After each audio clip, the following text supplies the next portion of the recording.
దక్షిణామూర్తి స్తోత్రంలోనే విశ్వం దర్పణ దృశ్యమాన నగరీ తుల్యం నిజాంతర్గతం.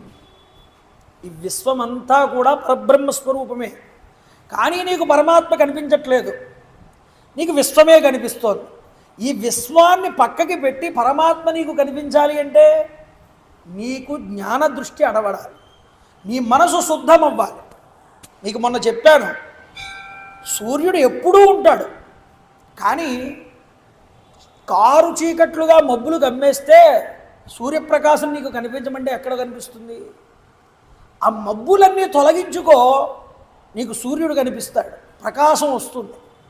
అలాగే నీ యొక్క కోరికలు, నీ యొక్క భావనలు, నీ యొక్క అరిషడ్వర్గాలు ఇవన్నీ కూడా కప్పేసి జీవాత్మ స్థితిలో నిన్ను జీవుడుగాను ఆయన్ని